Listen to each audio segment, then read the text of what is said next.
Hey guys, welcome to the Emergence podcast, a podcast that aims to empower fitness professionals through candid conversations about building sustainable minds, bodies, and businesses. I'm your host, Laura Gunder, ex-professional ballet dancer turned classical Pilates instructor based in New York City, sharing my insights from a decades-long journey navigating an industry with no set path to success.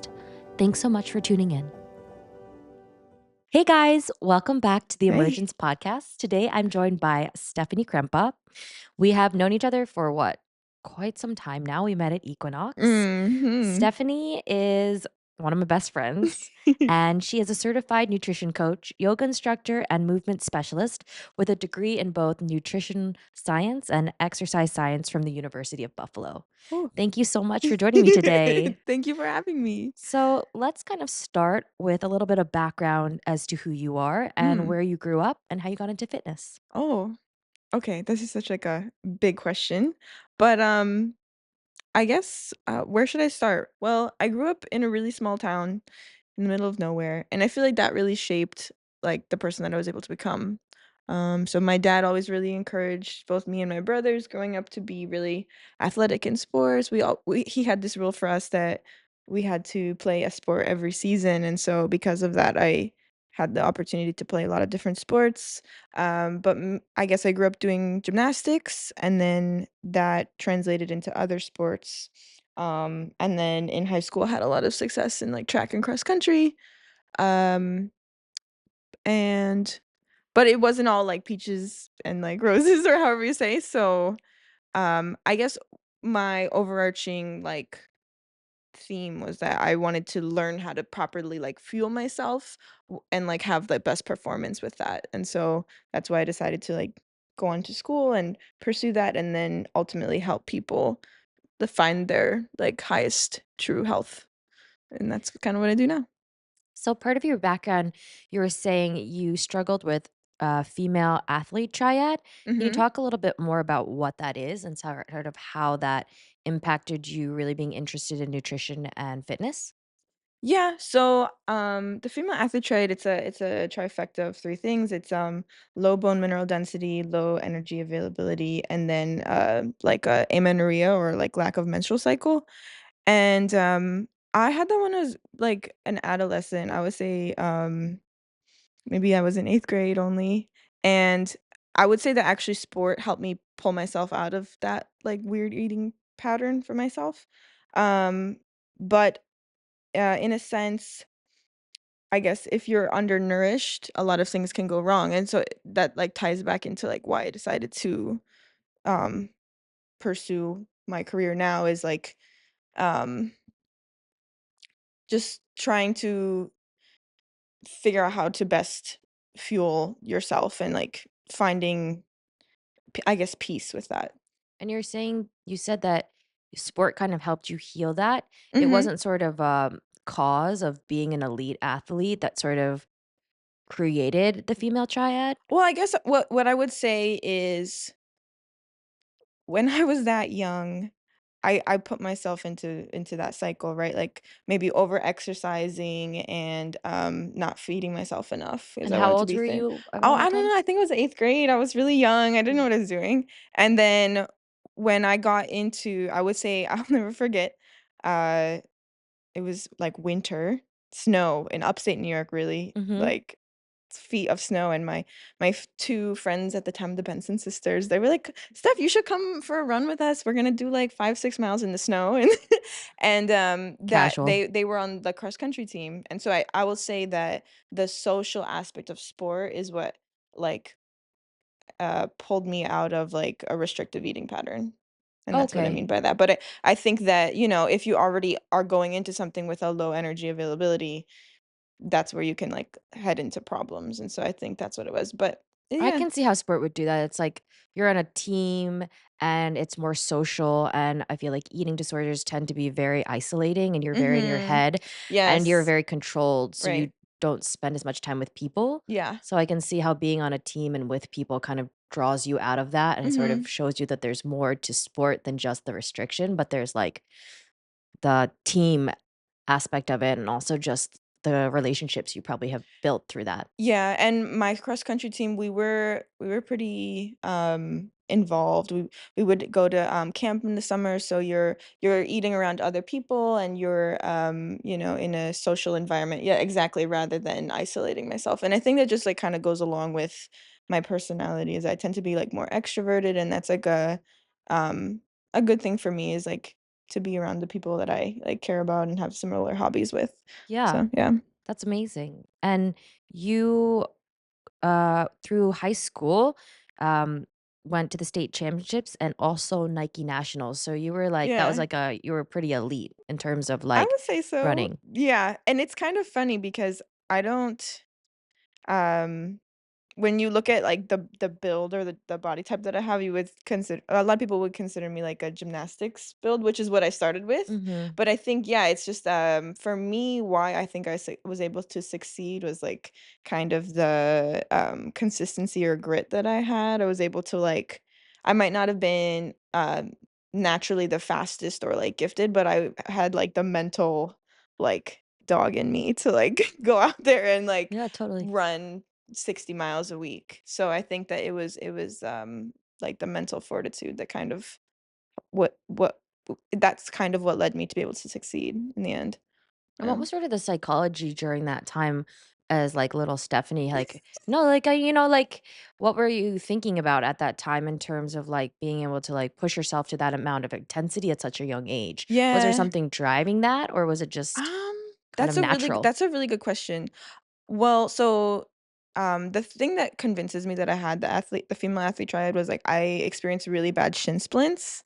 Mm, Um, and that in itself was already really mentally frustrating because like when you have something like that, it's a chronic issue. It's mhm. not something that's acute, which happens quickly, like an ankle strain or something. It's something that's kind of developed from overuse. And so, Right. when you are doing that many miles and constantly like putting that intensity or stress on the body, like things tend to start to break down. But I would say that, kind of what it also in the long run, it kind of teaches you how to, like, um, persevere and work through hard times, like, and, kind of how to work through pain. It sounds kind of crazy, but, there were times where, okay, your body's in pain, but you still have to push through and do this race, and, like, you're Yeah. on a team of 7, so everybody's kind of depending on each other to, um have success in that way. So yeah, I guess it's like,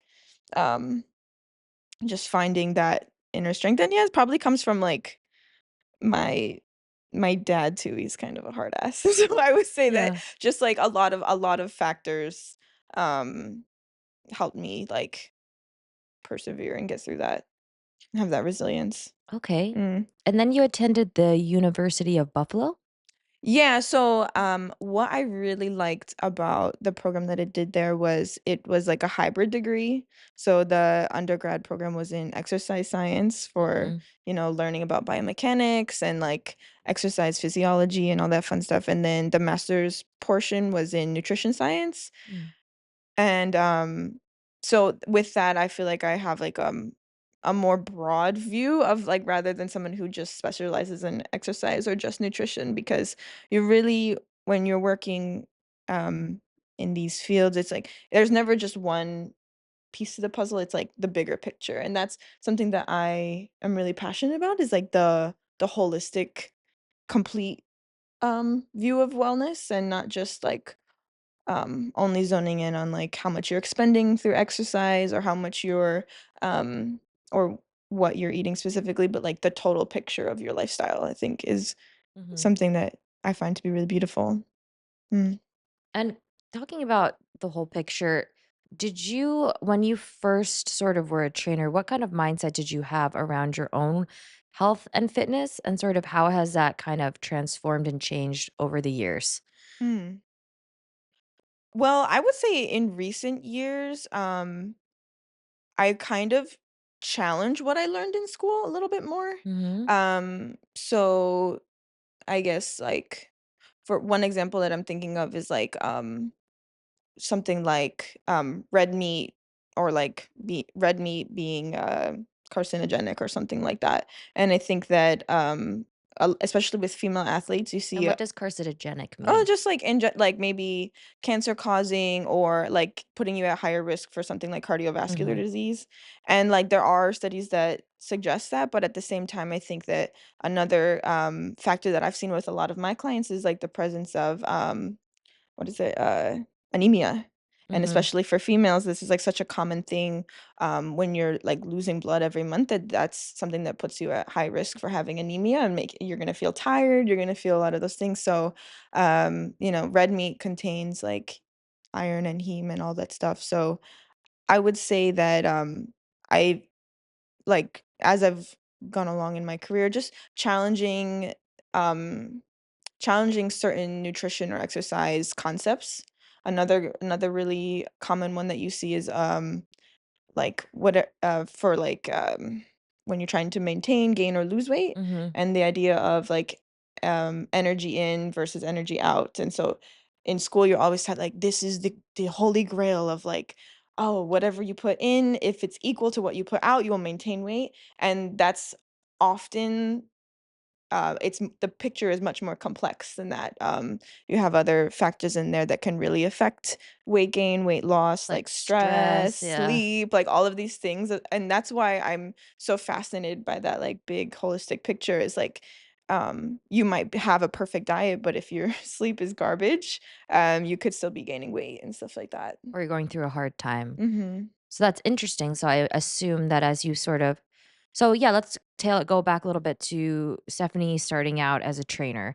Where Mhm. was your first job and sort of like, yeah, what was your mindset around fitness? Because I know that we're such babies in the fitness industry when we start, and we're still learning, like we're constantly learning in general, but you're so young. And I think Mhm. this industry can be confusing because your your mindset around what fitness is, I think, evolves as you go through this So industry. much. Because when you're young, you're like, "Oh, like, my body's my resume, maybe I have to have the six-pack Mhm. abs," but then you realize that the reality of the amount that we work and the reality of just being human, regardless of that's, giving that same empathy to our clients, but also giving that empathy to ourselves, is that we will fluctuate, our bodies fluctuate, we're human, like, we hold ourselves to specific standards, but it's not, depending on where you are in your life, it's not always gonna be easy to maintain this specific shape that Yeah. might be No, associated with an that's a instructor. huge thing. Cause like, when you first start off in the industry, you're judged by how you look because you might not have a lot of clients, or you don't people will be like, "Oh, I wanna look like her, she looks good." Like, I would have Yeah, clients in the it's a very thing. beginning of my career, would be like, "Whatever you're doing, tell me, I wanna do that." And then nowadays, I just realize how crazy that sounds. Yeah, but it's Um, a reality of it, yeah. and I think it should be talked about because it's part of the industry. Yeah, and so now that I have more of this like base of clients, and word of mouth gets around, and that is something that I'm very proud of, because it shouldn't matter how I'm physically presenting. What should matter is like what my clients' transformations have been. And so that's something I'm really happy to have the privilege of now, and like it's less about how I look.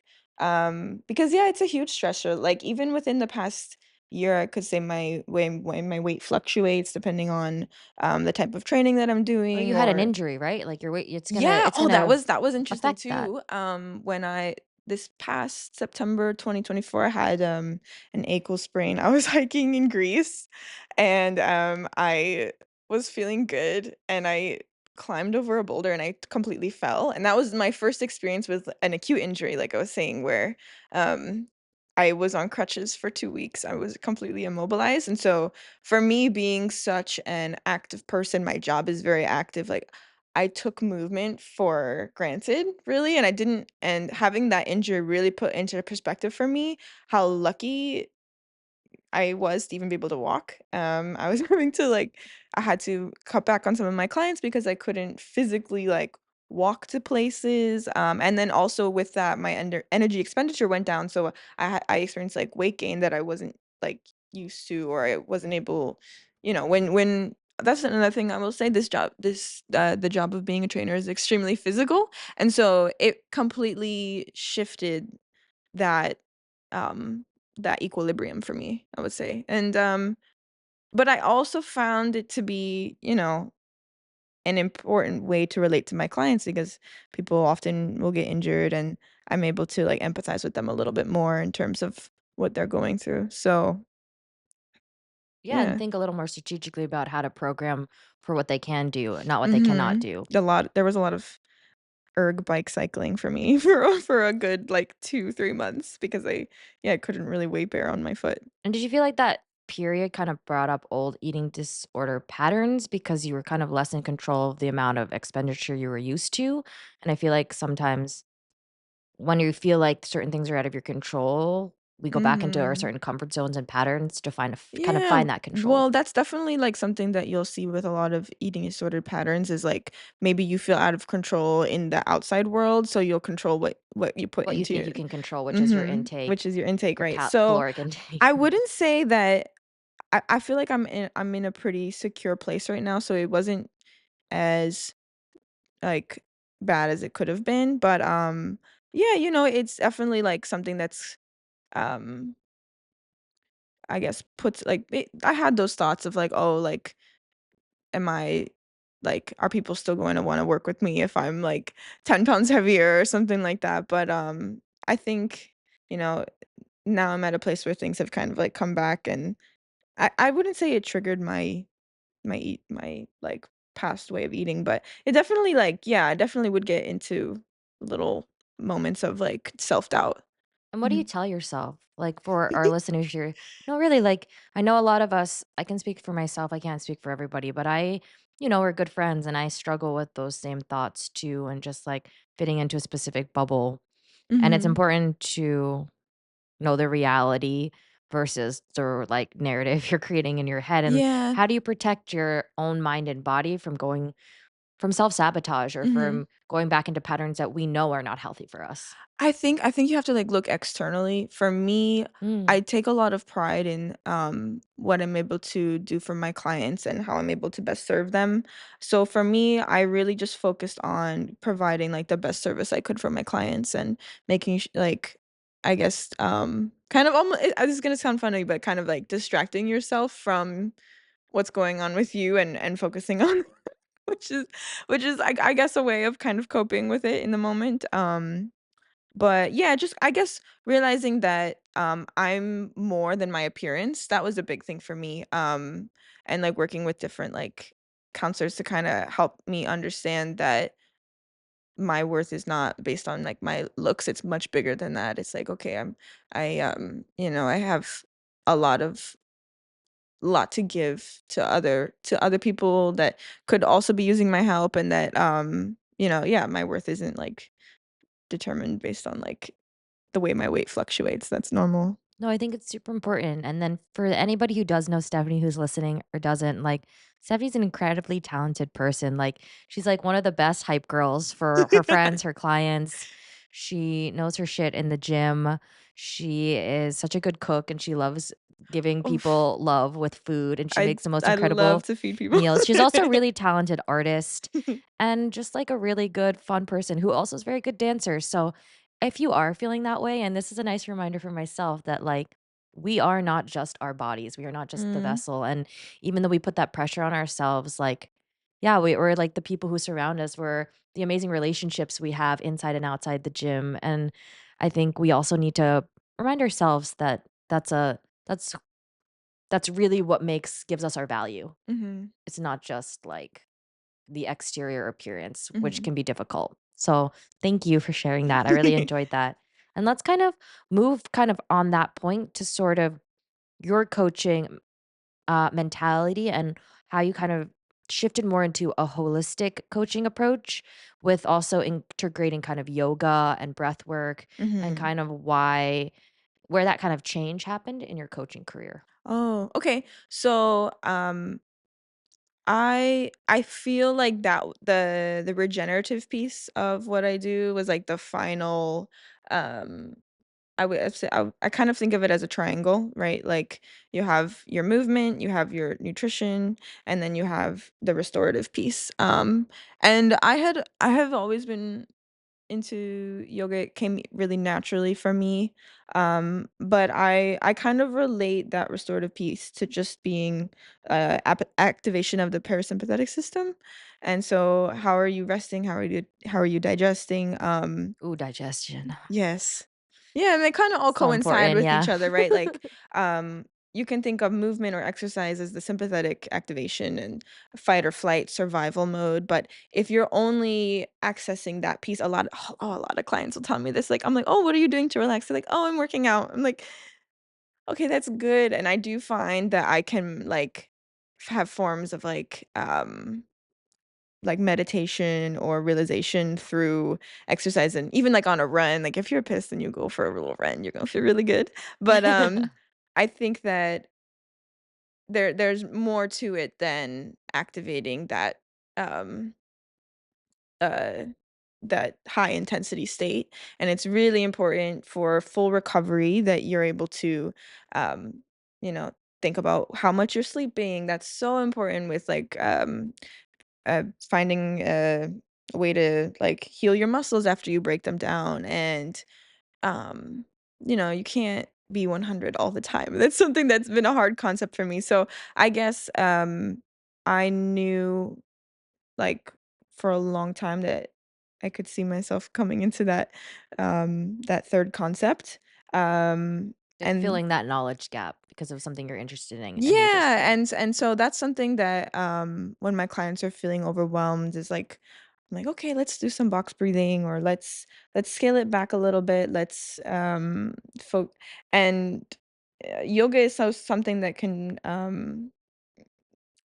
really there's so much more to yoga than just the postures and the asanas. It's a lot of like philosophy and um It's really embodiment. It's really being in your body in discomfort, in stillness in a lot of mhm. ways, and it can be very And a uncomfortable. lot of people have a hard time sitting in stillness, Oh, I and do.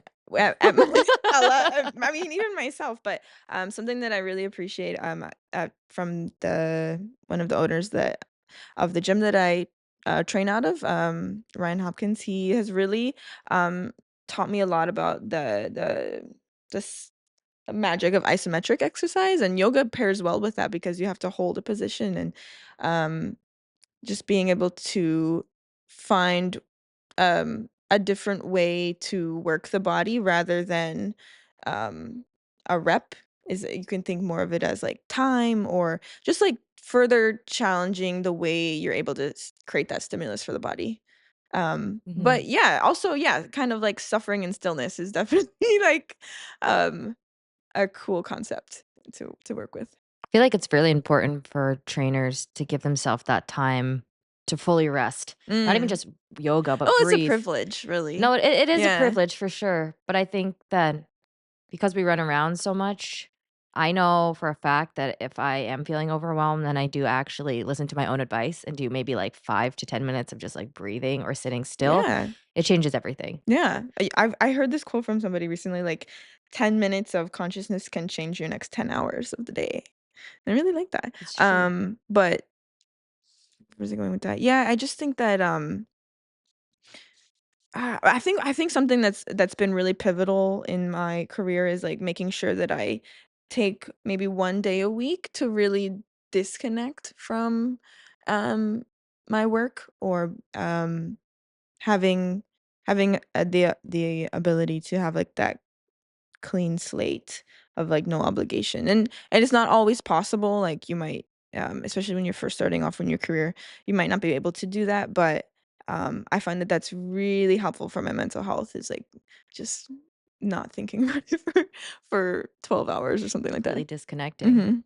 And let's talk about sort of what you do to disconnect because Stephanie, I know you're like an avid traveler and Yes. you've been on a couple yoga retreats Mhm. yourself. Mhm. And can we talk a little bit about the importance, at least for you, in giving yourself that time for yourself and really, Yeah. yeah, giving back to yourself? And what does that mean to you? Yeah, so for me, I get a lot of inspiration from, like, the world around me, and I think that you can sometimes when you're working so hard, you're not gonna be able to, like, zoom out and have that bird's eye view of, like, where do you wanna go next, and so I find that when you do step away from your everyday life and you take that time to explore a completely new reality, like, when you go to a different city or something like that, you can kind of almost open new brain pathways for yourself, so, yeah,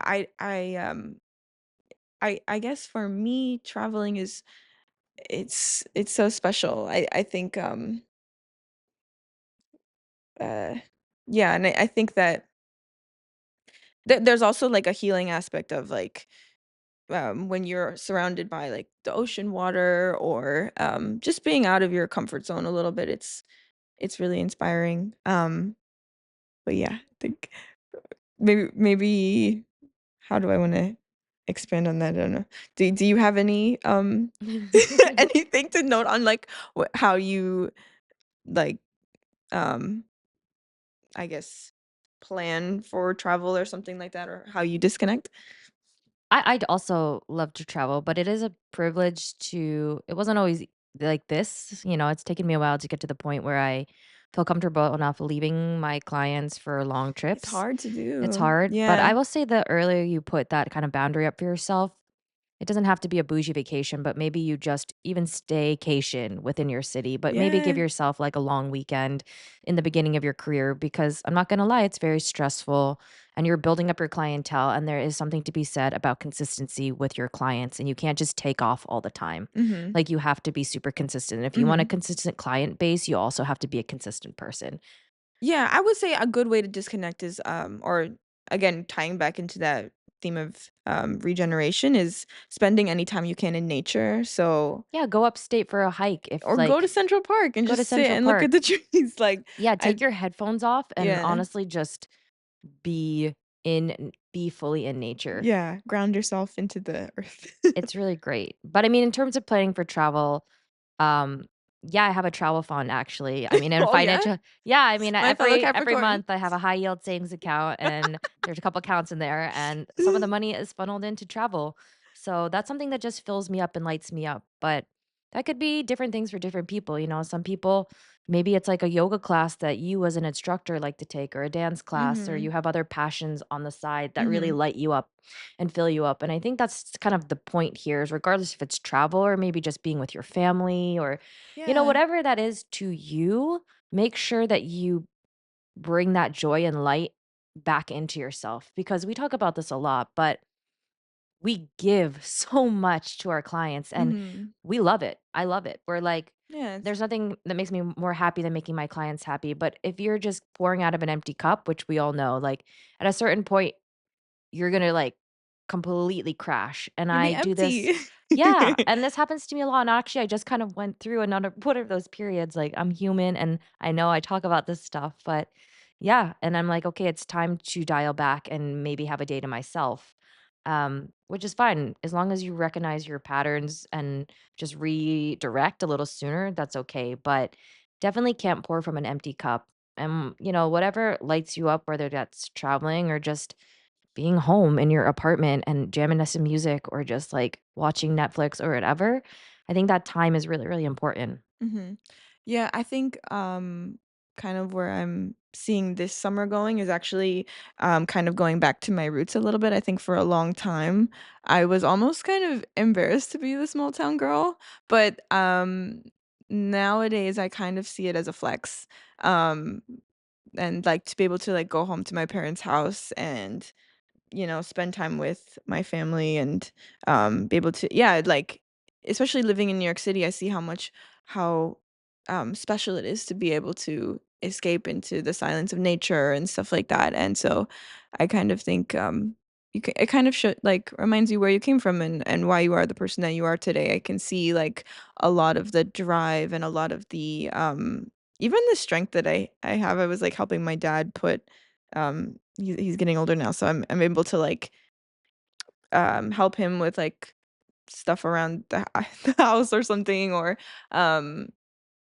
yeah, it's, like, a really a full circle moment for me to be able to, like or, like, when your parents become human or something like that, just I think it's really grounding and special to be able to go back in a to a place like that. Yeah, no, I love that you said that because I think it is really important, regardless, because everybody has different relationships with their families. But if you do have a really good relationship with your family and they can remind you who you are, that's like Mm, amazing. But also just like being with friends, maybe your chosen family who just ground you and remind you who you are. Because sometimes I feel like, at least for us, we work with some very elite people within the fitness industry. And sometimes it can be overwhelming because you're always in, yeah, you're just working with this specific echelon of people. mhm. And sometimes I found myself, if I work too much, I kind of get lost. Yeah, it's not real, and especially, like, when It's we're not our life, it's not our yeah. reality, but you're kind of parallel to it because you spend so much time with these Mhm, people. mhm. So having friends like, yeah, like Stephanie or like my very good friends from childhood or my mom or doing things that I really know is that I value and that remind me of actually who I am, Yeah. actually helps me to keep a sense of, like, self and Mhm. being regardless of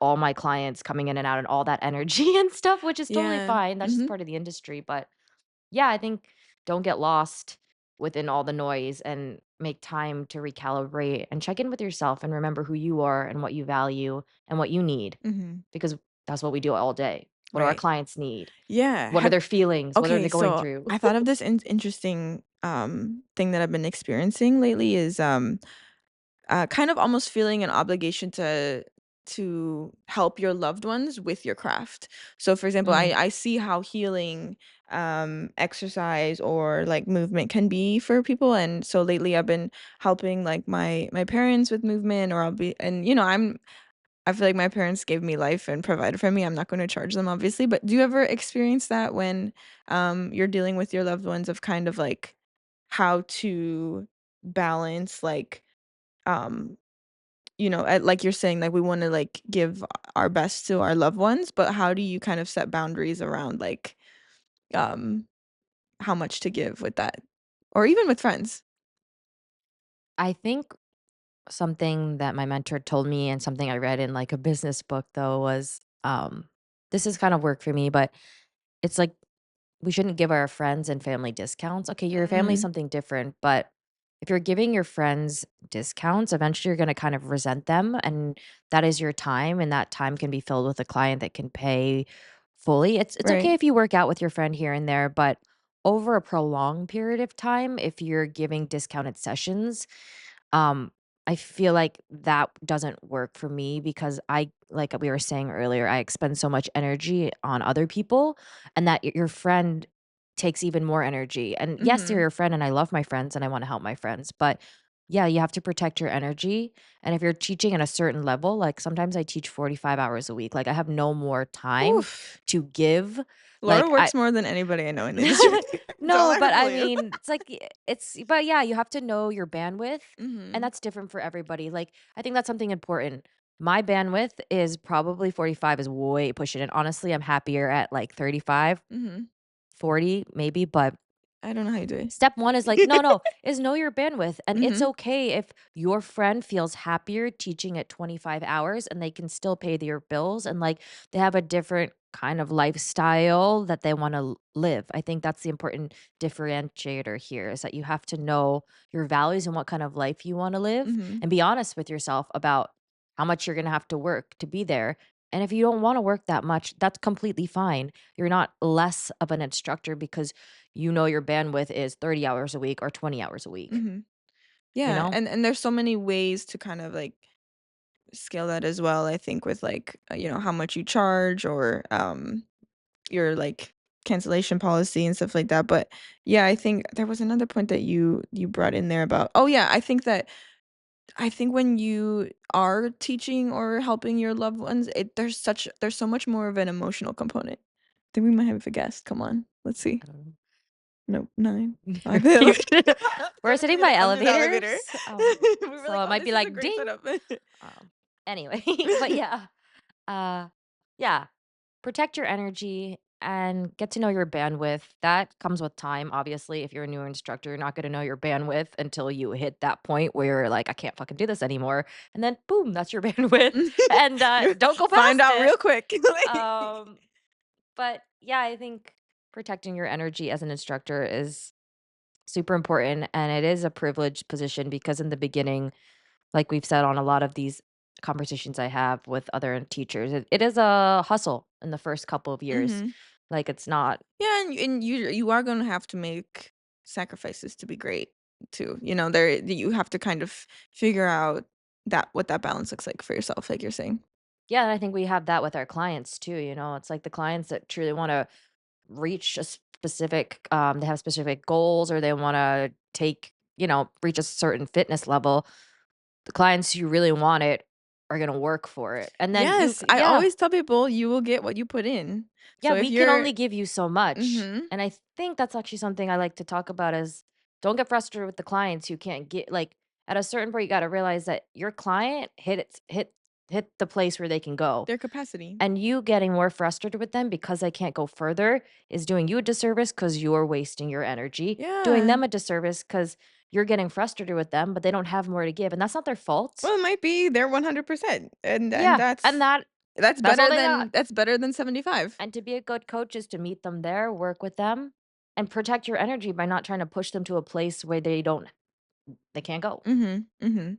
Yeah, and I mean, you are also an athlete through, like, what you used to do too, so I feel like we have a high threshold of, like, Dude, I could be punched and I'm like, "I don't feel a thing." if everything's fine, like, we have a high threshold for excellence, and we have to Or realize that pain yeah, tolerance pain is as high. well, so not everybody is going to be on like, able to match that, you know? Something that might be, um But to your point earlier, that's why, like, when we have setbacks in our own health, injuries, mental health stuff, just physical sickness, I think that gives us even more empathy to remember that we are not superhuman and we mhm. have stuff, and then you can Yeah. relay that to your clients in It's a a little way. reality check of like, "Oh, you're not Yeah. Superwoman. No, Calm down." exactly. And nobody is, and that's okay. Yes, no, there's nothing worse than, like, when you get sick or something in this industry too, because Oh god. your career is reliant on your health, especially when you work for yourself, right? So if you aren't taking care of yourself and you get sick, you can't work. That's another thing on a financial thing is highly recommend you get a high yield savings account, and I highly recommend you funnel, money into that every month for a sick fund. So when you are really sick and you need to take a week off, you don't, have to push yourself to go because when I worked for Equinox, I literally think I had COVID, and I tried to cancel Oh, there class, were and so many things with they that, got yeah. really mad at me, and, yeah, I think I almost lost my group class teaching gig, but I was like, "I mean, what do you want me to do? My fever is like 105." Yeah. And I Oh, group fitness is tough too but because they're expecting you and, like, it's it's not just one performance. person, it's Yeah, it's like 40 people are waiting yes. for you with Mhm. and like a Britney mic. Be like, "It's Britney, bitch." Um, but anyway, I got sidetracked, but the point is, like, prepare yourself for those moments so when you do need to take that time for yourself, it's not an extra stressor, it's a, "Oh, I need this, and I'm ready for it." Yeah, and sometimes I get like, this is gonna sound kinda funny, but when I am sick, I'm like, "Wow, I get to stay at home and I get to chill and do nothing, like, I never get to do." But, Yeah, it's yeah, like you no, said it's earlier, let your body actually fully relax, yeah, being fully sedentary. it's hard. It's really hard to do, but, yeah, you'll learn from it. You'll become, like, a better person for it. Okay, Mhm.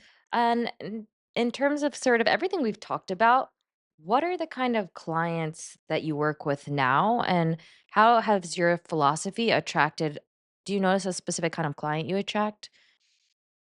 Because I feel like I Um, know a specific kind of client I what's attract. yours? My clientele, Yeah. I tend to work with a lot of, like, CEOs Mhm. or, executives, and then I have, like, my little old ladies, love them during the afternoon. Yes. Um, but yeah, I'm a little bit of a no bullshit kind of teacher. Mhm. And of course I care about my clients, but that's just kind of the style I have. And I work obviously on my like empathy and everything, but those are Mhm. the clients that I attract. Mhm. And I've tried working with other clients who want somebody probably a little more bubbly and that honestly Soft. isn't no, I'm not a that soft girl. yeah, no, but that's like not authentic It's to not you, me. yeah. I'm very generous and kind, but I'm not gonna fuck around, Mhm. honestly. And Mhm. that's okay. And that's the nice thing. It's like there's a teacher for everybody. Yeah. I would say that mine is kind of like the girl boss. Somebody who you know, she's driven, she wants to work hard, she wants to get strong. But I will say that I'm also the type like I'm like the little Sour Patch Kid. I'm like sour at first and then they're sweet type of thing. Like I'm gonna push you hard, but when you need space to be held, I'll like have that for you. I'll have your back. I'll show up like beyond what you need me to. Yeah, so I would say it's like um just clients who they wanna work, but they need help, and that's why they hire me. There's, like, they need a little bit of guidance or a little bit of that, like, educational piece. But, I mean, I think, it can be pretty broad too. It's also, like, a lot of, like yeah, and then word of mouth goes around, so maybe, like, their husband wants to train with me because I did a good job with them, or, their frie they a lot I get a lot of, like, referrals from people's friends. I think that's how I've gotten most of my clients is referrals. Yeah, Um, but yeah, people who aren't afraid of the hard work. Yeah. definitely. And I think the more authentic you are as a person and the more you know your values, truly like the kind of teacher and can like kind of stand in that, you'll be happier because the clients who actually come to you respect you for that. Mhm. And in the beginning of my career, I used to try to be somebody I wasn't. And it was also Cookie frustrating. cutter?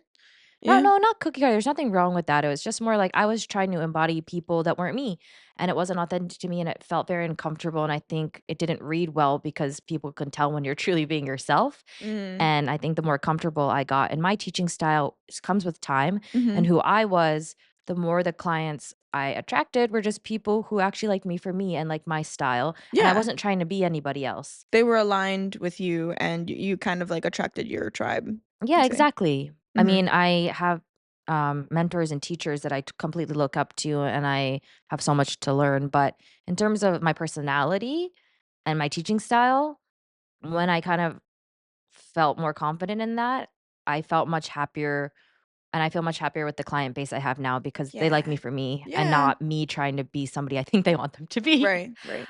Um, but I wanna talk about kind of to close off in terms of what we've talked about for like younger teachers or just anybody listening who might feel like they're facing burnout or a disconnection in their body or stuck in kind of like this perfectionism loop. Mm. Do you have any like words of advice for them or kind of how you deal with it when you kind of get stuck in kind of that perfectionism loop? And yeah, what do you do when you're kind of in that rut? I would say it may be like a getting back to basics approach. We've been talking today a little bit about, you know, going back to your roots or remembering like why in the first place you are doing this, figuring out um like where your motivation comes from, your why. And you're not always going to feel motivated, but, yeah, remembering who you are and, like, where like, that your discipline or consistency will outshine will that will be the thing that keeps you going. For me, I think that one of my strengths is that I'm a very, um, consistent person and that, it's not about what I do in, this day, but, like, what I've done over years. Right? So just kind of I guess, like, yeah, looking back on what I've been able to accomplish is, like, what keeps me going, and I find, like, peace through that, that, like, I'm in the direction of where I want to go, and, like, this is what I have behind me type of thing, and just finding, like, gratitude for that.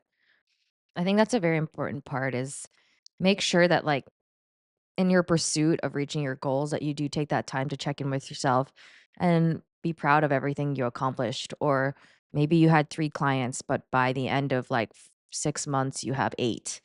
Mhm. Like I think we forget to congratulate ourselves on those benchmarks that are pushing us into the direction of our goals and that's really important is to like take those moments to celebrate those things Mhm. because we can get so, like, lost in just trying to achieve whatever the goal is. Yeah, or, like, maybe comparison to, like, what others have around you and know that, like, your own path is unique and Yeah, you have your own niche and your own like, way of doing things, and it's not going to be identical to anybody else. and you are you, like, it's super cheesy, but the more you can just really embrace who you are and really tune into what you like to do and what makes you Mhm. you and be truly Yeah.